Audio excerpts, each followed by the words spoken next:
E aí, bora decodificar juntos como os analistas do mercado financeiro olham para a nossa bolsa?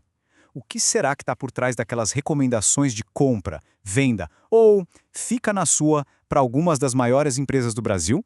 É isso que a gente vai descobrir agora. Com tantas opções na mesa, como é que um analista decide onde colocar o dinheiro?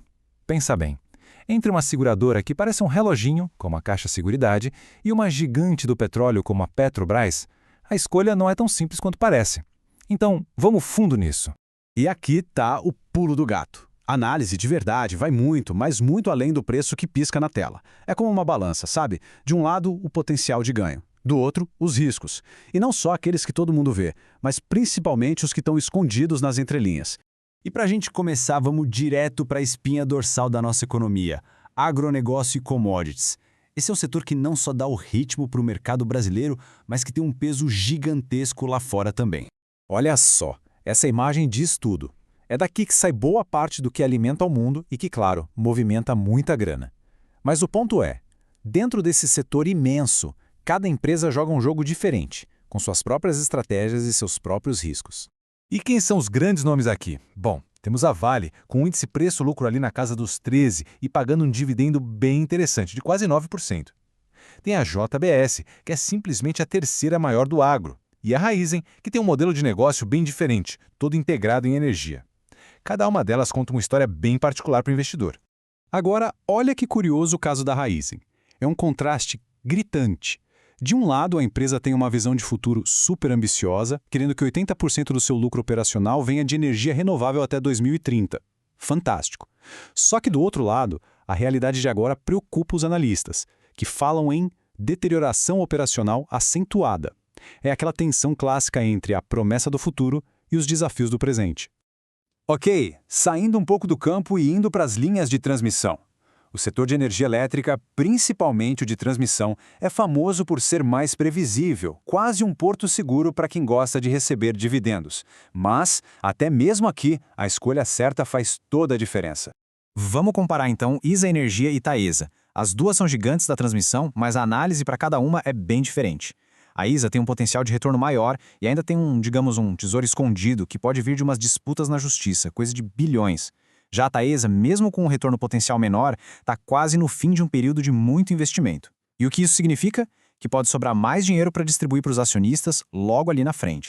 Mudando de área agora, vamos para o setor financeiro e mais especificamente para as seguradoras. É um pilar de estabilidade, mas que tem duas gigantes disputando a tapa, a preferência dos analistas. E a gente tem um verdadeiro clássico aqui. De um lado, Caixa Seguridade. Do outro, BB Seguridade. As duas são potências. As duas são ligadas a bancões públicos. Mas a forma como cada uma trabalha levou os analistas a terem, sim, uma favorita bem clara. Se a gente bate o olho só nos números, a história parece óbvia, né? A BB Seguridade parece mais barata pelo indicador de preço/lucro e promete um dividendo maior. Só que o BTG Pactual recomenda compra para a Caixa Seguridade e neutro para a BB Seguridade. Ué, por quê? E essa citação do BTG mata a charada. A análise não é só sobre os números frios. O que eles estão dizendo é que a Caixa Seguridade tem um pacote completo. É defensiva, tem boa governança, as receitas são previsíveis, é uma combinação de qualidades que, para eles, faz valer a pena e a torna uma aposta mais sólida.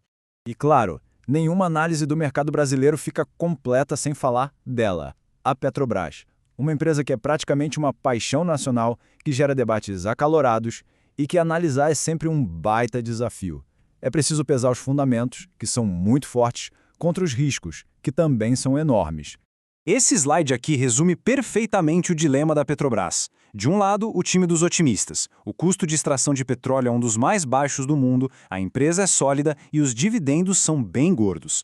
Do outro lado, o time dos pessimistas. O preço do petróleo é uma montanha-russa, o cenário global é incerto e, claro, sempre existe o risco da influência do governo. É basicamente uma briga entre a eficiência da empresa e as forças externas que ela não controla. E no meio dessa batalha de argumentos, os analistas tentam chegar a um consenso. Depois de colocar tudo isso na balança, a média do preço-alvo de 10 grandes casas de análise para a Petri 4 chega em R$ 38,70. Esse número é a tentativa de traduzir toda essa complexidade numa única projeção. Beleza, a gente falou bastante sobre os riscos de cada empresa, Mas como é que os analistas pensam sobre o risco de um jeito mais estruturado, mais organizado? Quais são as ferramentas que eles usam para fazer essa avaliação? Uma dessas ferramentas se chama MASP. Para ficar fácil, pensa nele como um método de detetive, tipo um CSI do mundo corporativo. Ele serve para investigar um problema que já aconteceu, seguindo um passo a passo bem rigoroso para achar a causa raiz e garantir que não aconteça de novo. E isso nos leva a duas formas de pensar. Tem a abordagem reativa, como o MASP, que olha para o retrovisor para consertar o que já quebrou. E tem a abordagem proativa, que é inspirada na aviação e que tenta antecipar os perigos antes que eles virem um acidente. Um bom analista, claro, usa um pouco das duas. Mas no fim das contas, toda essa análise de risco, por mais complexa que pareça, pode ser resumida em 3 perguntas bem simples, mas muito poderosas. Primeira, qual é o cenário, ou seja, o que pode dar errado? Segunda, qual a probabilidade disso rolar? E terceira, se rolar, qual vai ser o tamanho do estrago? É um jeito de pensar que serve para tudo.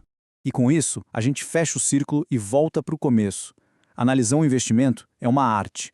A arte de enxergar o que não é óbvio, de montar o quebra-cabeça inteiro, onde o preço é só uma das peças. O verdadeiro valor está em entender a fundo essa dança entre o risco que se corre e a recompensa que se espera lá na frente.